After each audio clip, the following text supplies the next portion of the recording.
Meu nome é Helena Ribeiro e aos 70 anos, carrego nas mãos as memórias de 4 décadas de trabalho. Durante 40 anos, fui estilista em um salão de beleza de prestígio nos Jardins, em São Paulo. Minhas clientes fiéis, a elite da sociedade paulistana, me chamavam carinhosamente de Mestra Helena.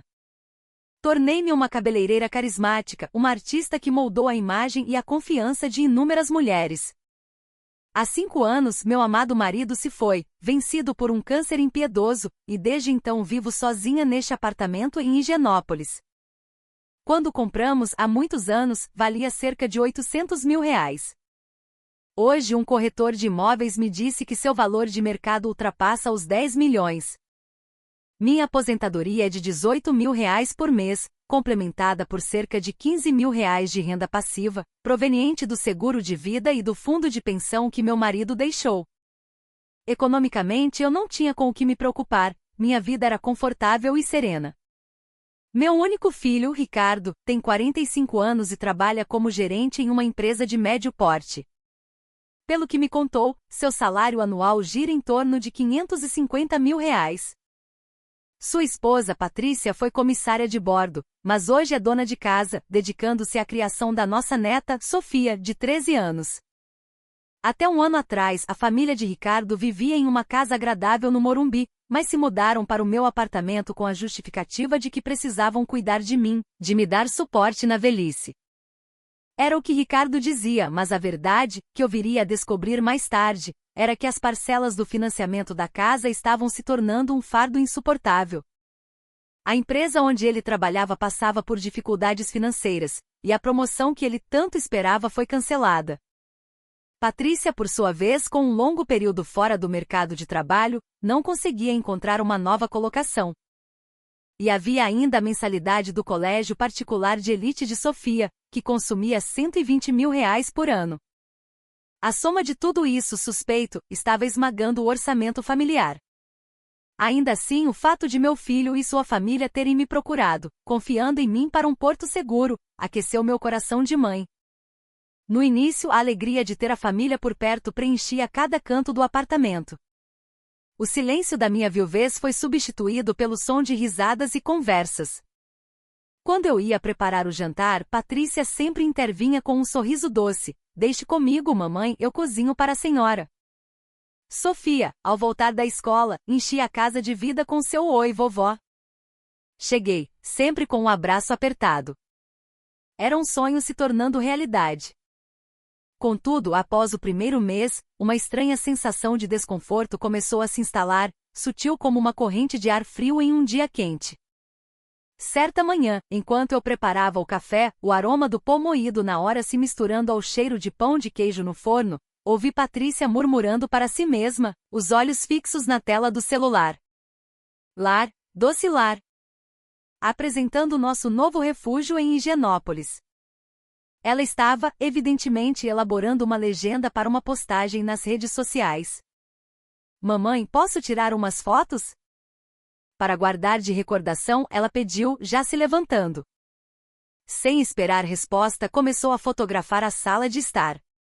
Ela posava em frente aos meus móveis de jacarandá, tendo como pano de fundo os quadros que eu e meu marido colecionamos ao longo da vida, como se aquela casa fosse dela. Um calafrio percorreu minha espinha. Mas está aí a minha casa, pensei, um nó se formando em minha garganta. Contudo, engoli o sentimento. Se isso os fazia felizes, que mal havia? Ricardo, todas as manhãs, antes de sair para o trabalho, vinha se despedir. Bom dia, mãe. A senhora parece bem hoje. Mas não se esforce demais, viu? Eram palavras gentis, carinhosas, mas algo nelas me incomodava profundamente.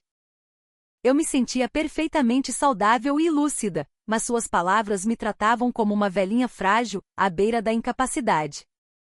Me avise quando for sair, tá bom? Se acontecer qualquer coisa, eu venho correndo. Era um cuidado que aos poucos começou a soar como vigilância. Sentia-me uma prisioneira em meu próprio lar.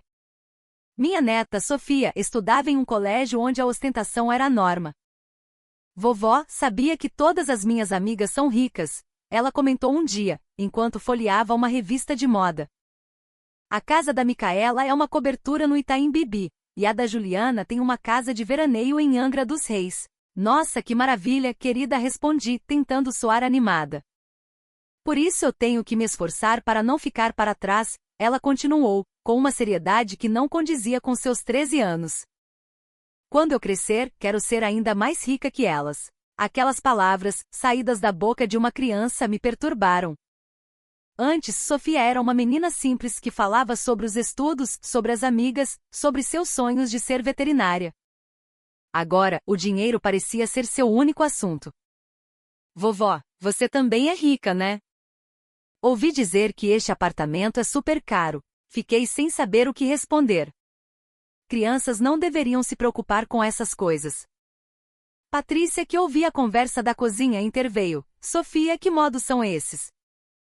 Não se fala essas coisas para a vovó. Mas em seu rosto vi um brilho de interesse, uma curiosidade mal disfarçada. A hora do jantar, que antes era o ponto alto do meu dia, tornou-se um momento de tensão.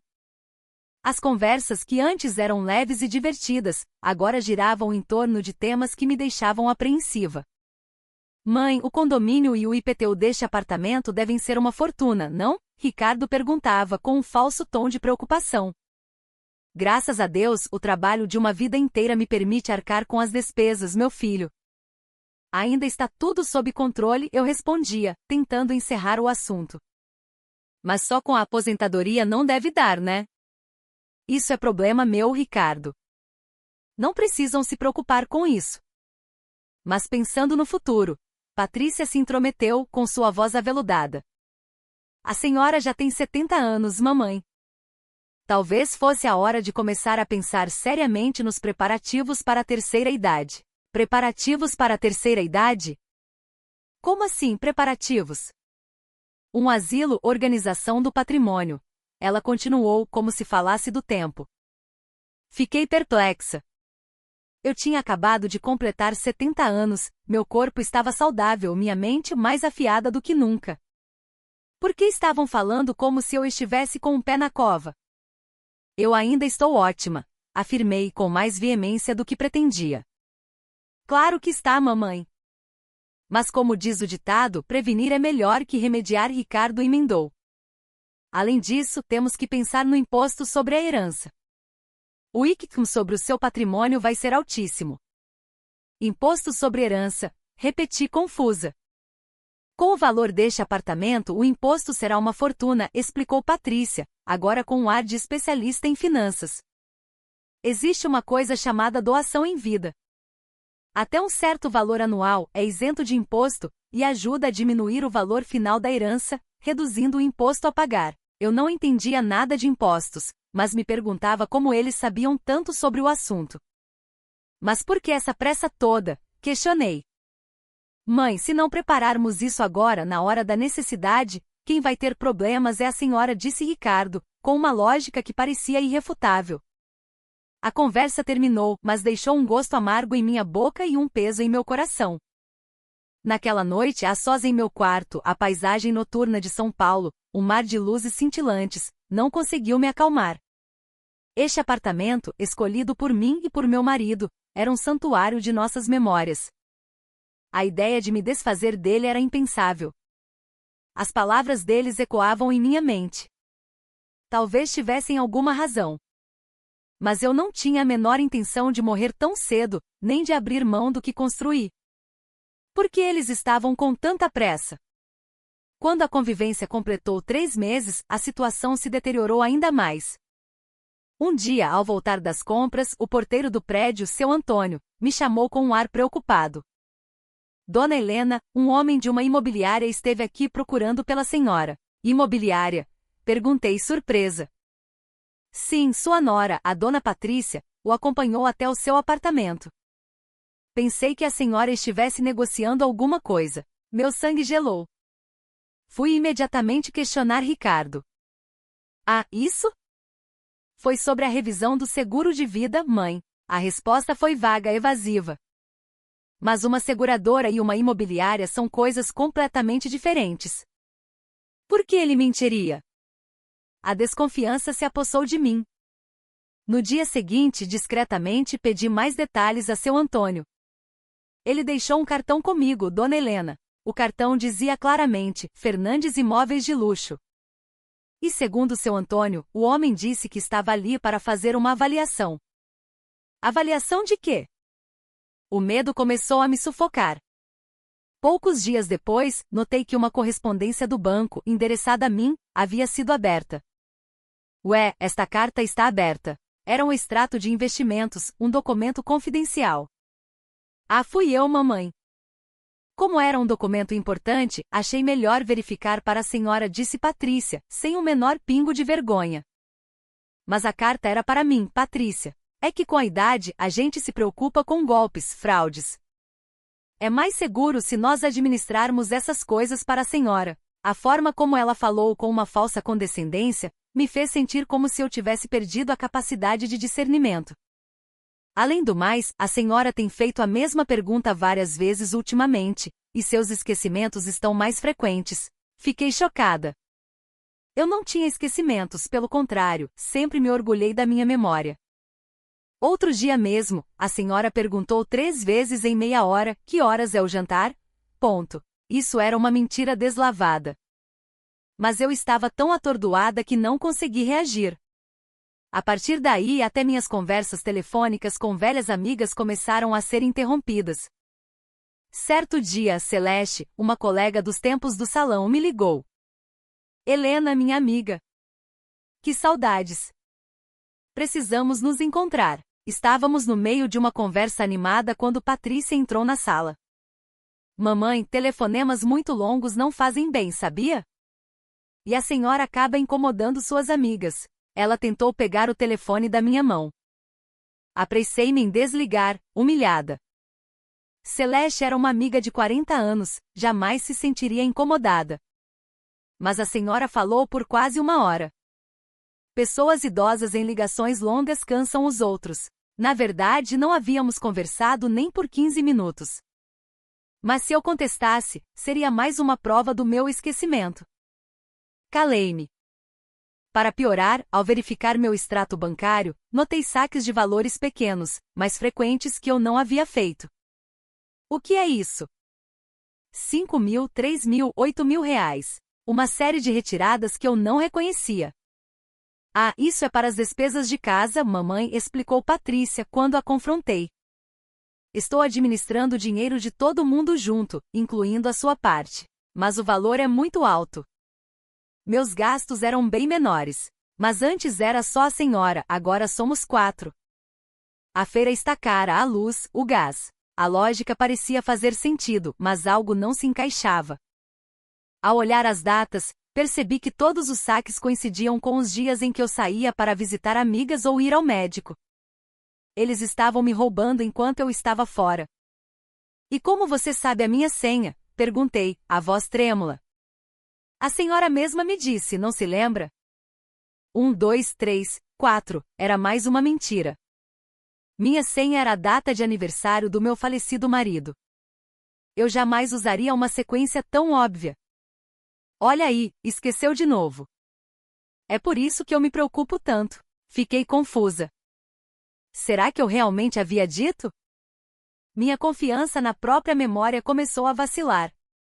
Naquela tarde, Sofia voltou da escola e contou, animada, sobre uma conversa com uma colega. Hoje, eu conversei com a Sara.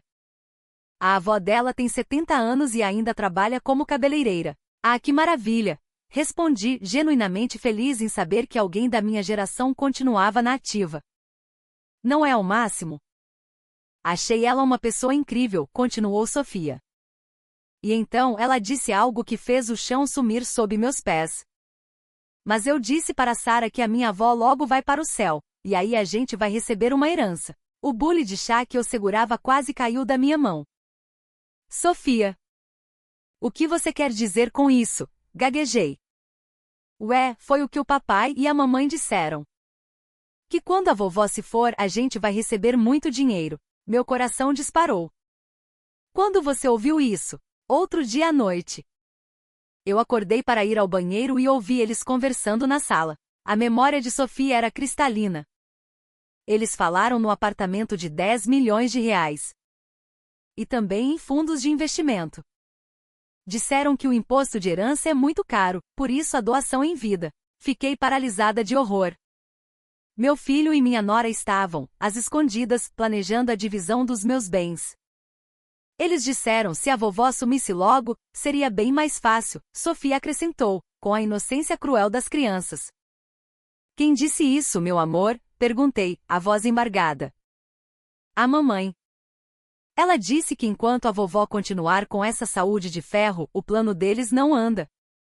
Eu perdi a fala. Naquela noite, ouvi Ricardo e Patrícia sussurrando. Deixei a porta do meu quarto entreaberta e apurei os ouvidos. E o laudo de demência da minha mãe? Como vamos fazer? Perguntou Ricardo. Acho melhor esperar mais um pouco, respondeu Patrícia. Mas se não agirmos rápido, o processo vai ficar mais complicado. Eu não tinha demência. Por que falavam naquilo? Se conseguirmos o diagnóstico, podemos entrar com o pedido de curatela. Aí a gente pode administrar os bens dela legalmente, disse a voz de Patrícia. Mas ela não tem demência de verdade, Ricardo. Hoje mesmo ela me questionou sobre o dinheiro. Ela é bem lúcida. Isso depende do diagnóstico do médico. E a nossa opinião como família conta muito. É só a gente dizer que ela anda muito esquecida ultimamente. A frieza na voz do meu filho era aterrorizante. Eu tremia da cabeça aos pés. Meu próprio filho e minha nora estavam conspirando para me declarar incapaz e roubar tudo o que era meu. No dia seguinte, ao voltar de uma breve caminhada, a chave não girava na fechadura.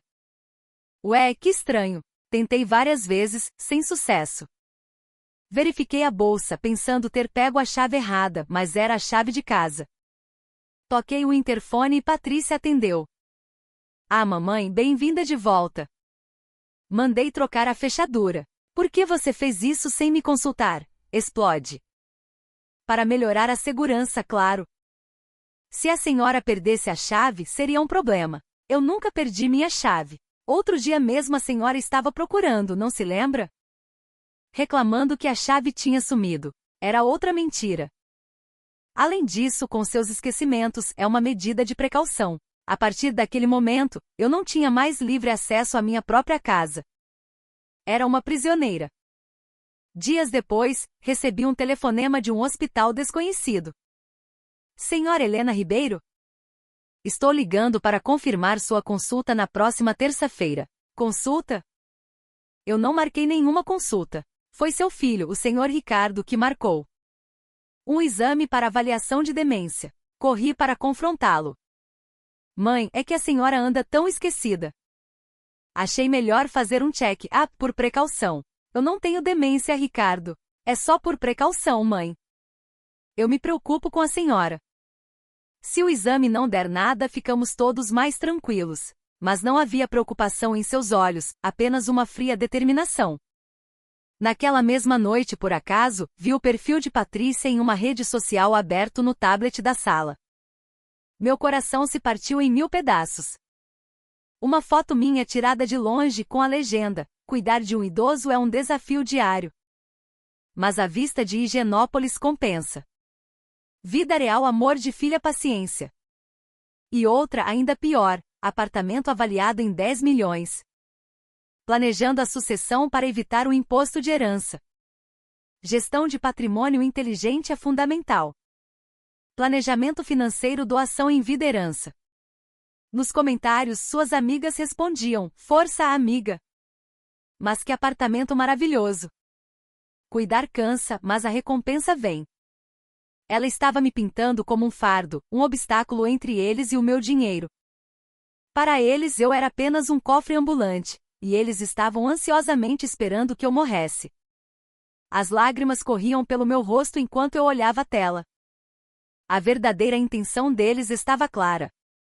Se eu ficasse quieta, eles realmente conseguiriam me declarar incapaz. Mas a quem eu poderia pedir ajuda? Meus contatos com amigos eram limitados, minhas saídas vigiadas.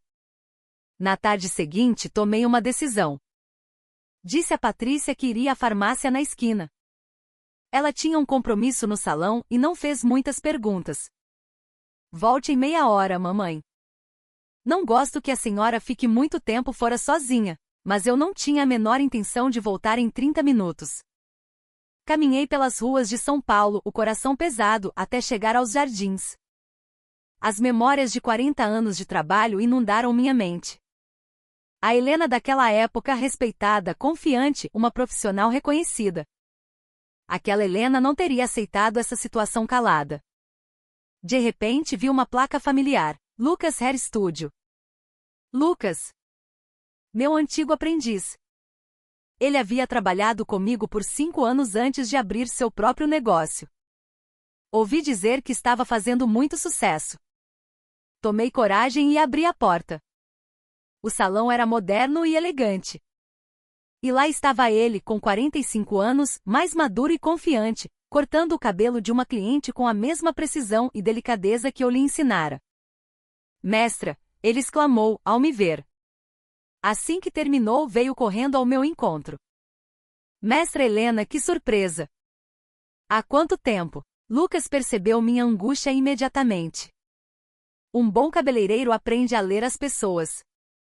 A senhora parece cansada. Aconteceu alguma coisa? Ele me levou para uma sala privada nos fundos. Se eu puder ajudar em algo, por favor, me diga. Suas palavras gentis foram o estopim. As lágrimas que eu vinha segurando há meses jorraram. Contei tudo, a mudança de atitude do meu filho, as correspondências violadas, a fechadura trocada, o exame de demência forjado, as postagens humilhantes e o plano terrível que descobri através da inocência de Sofia.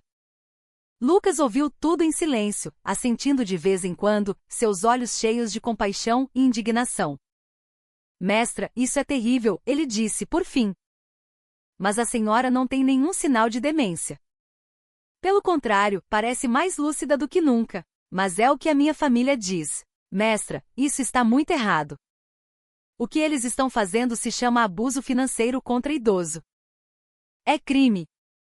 Abuso financeiro. A palavra ecoou em minha mente. Lucas pegou o celular e me mostrou artigos e leis. O Estatuto do Idoso. Casos e mais casos de idosos cujos bens foram usurpados pela própria família. Eu não estava sozinha. Conheço um advogado excelente, mestra. Doutor Almeida. Ele é especialista em direito do idoso. A senhora precisa falar com ele. Se continuar assim, vai perder tudo. O olhar sério de Lucas me deu a coragem de que eu precisava. Eu tenho uma proposta para a senhora, ele disse de repente. Gostaria de voltar a trabalhar como cabeleireira? Fiquei boquiaberta. Mas, Lucas, eu tenho 70 anos. Idade não importa. Sua técnica, sua experiência são inigualáveis. Ele começou a explicar com entusiasmo.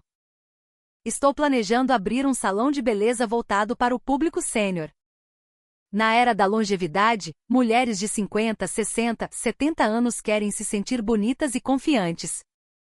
E quem melhor para entendê-las e cuidar delas do que a senhora? Os olhos de Lucas brilhavam. Eu precisava de uma diretora técnica, alguém com sua sabedoria e talento.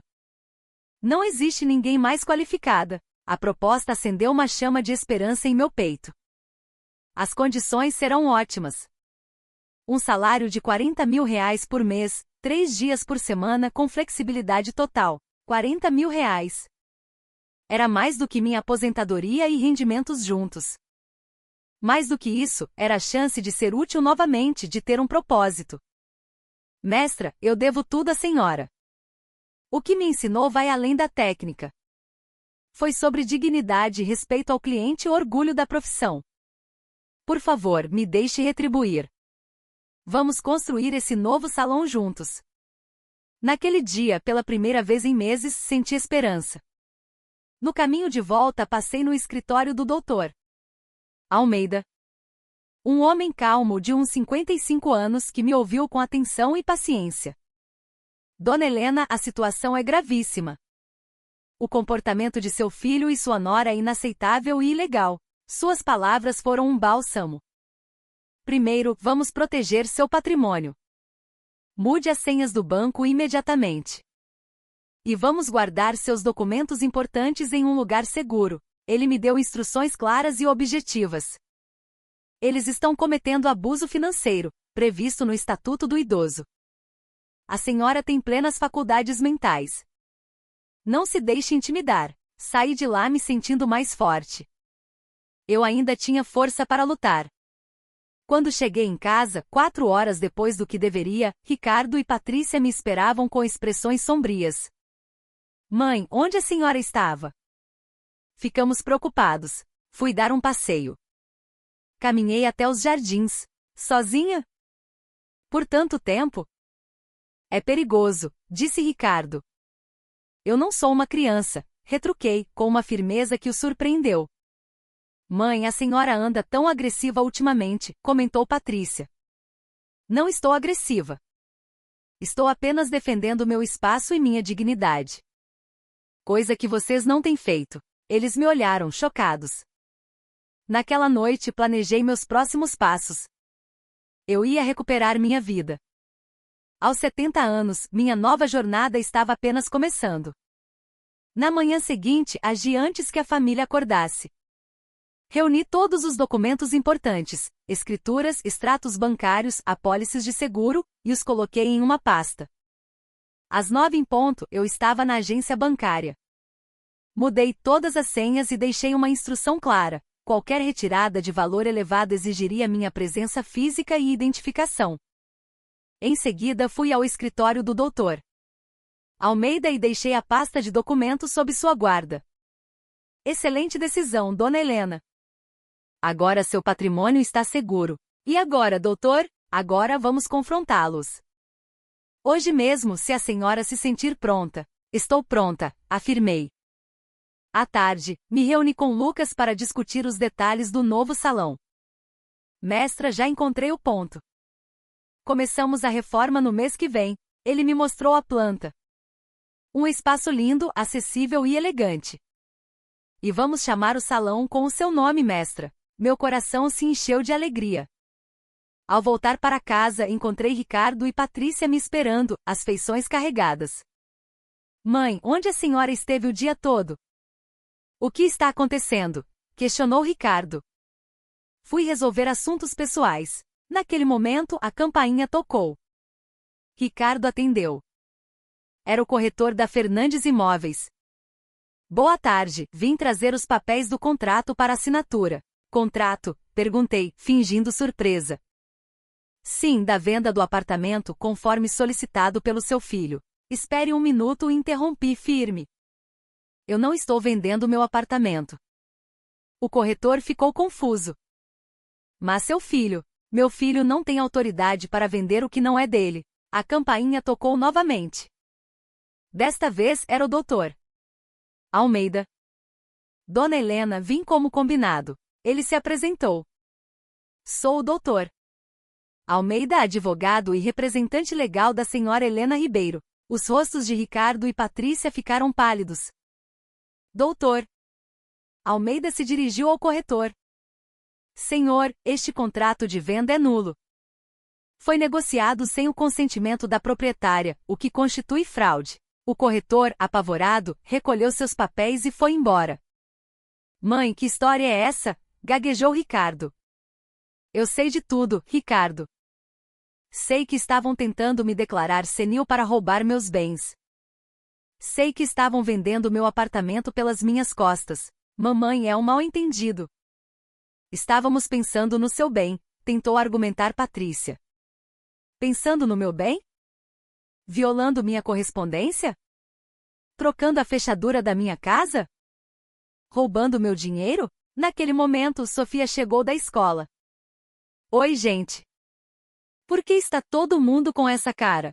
Sofia, querida, comecei, a voz suave. Você se lembra de ter me contado que a mamãe disse que queria que a vovó sumisse logo? O rosto de Sofia se contraiu.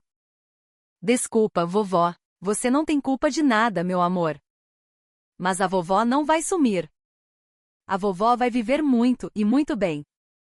Eu tomei uma decisão, anunciei, olhando para Ricardo e Patrícia. A doação em vida está cancelada. Todo o meu patrimônio será usado por mim para o meu bem-estar. E a partir do mês que vem voltarei a trabalhar como cabeleireira. Eles me olharam como se eu fosse louca. Aos 70 anos, zombou Patrícia. Sim. Com um salário de R$ 40.000 por mês. Isso é golpe, mãe. Ninguém paga isso para uma idosa, disse Ricardo. A campainha tocou pela terceira vez. Era Lucas. Mestra, boa noite. Vim trazer uma coisa. Ele percebeu o clima tenso.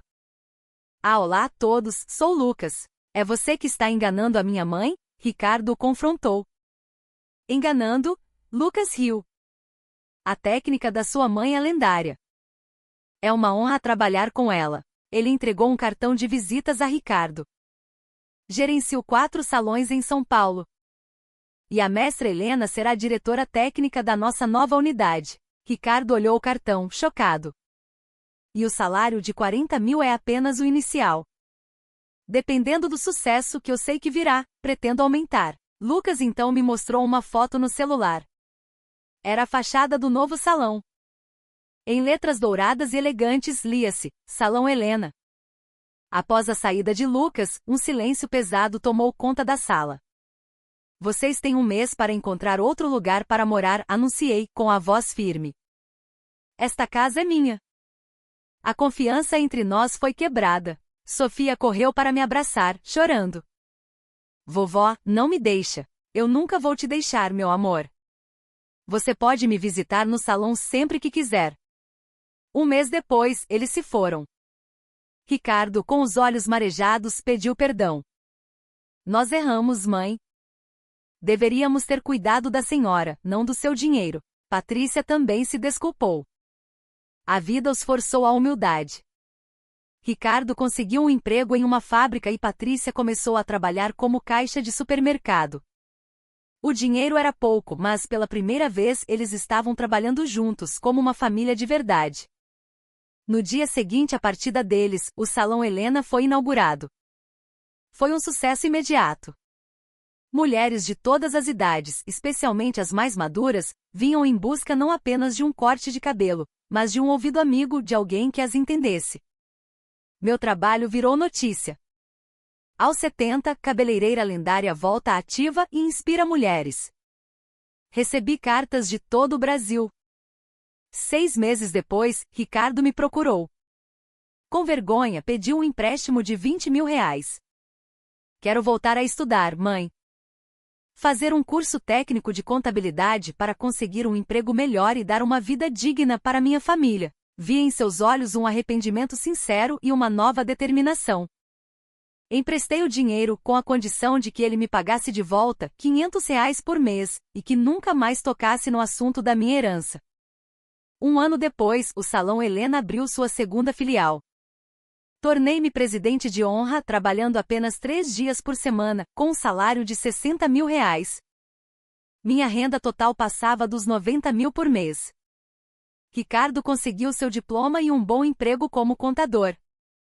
Eles estavam pagando o financiamento de um pequeno apartamento e Sofia, agora uma adolescente adorável e estudiosa, sonhava em ser cabeleireira como a avó. Nosso relacionamento foi reconstruído baseado não em dependência, mas em respeito mútuo. Hoje continuo vivendo no meu apartamento de R$ 10 milhões, administrando meu patrimônio com sabedoria, gastando-o para viver bem e viajar. No salão continuo a transformar vidas. Outro dia, uma cliente de 85 anos me disse: meu filho fala que eu já passei da idade de ir ao salão. Eu sorri e respondi: ninguém nunca passa da idade de se sentir bonita. Ao ver seu rosto iluminado no espelho, senti a plenitude de estar viva e de fazer o que amo. Eu lutei e venci. Aos 70 anos, minha vida não acabou, ela recomeçou. E posso dizer, com o coração em paz, que não me arrependo de nada. Meu bem mais precioso não é o apartamento ou o dinheiro, mas a liberdade de ser eu mesma.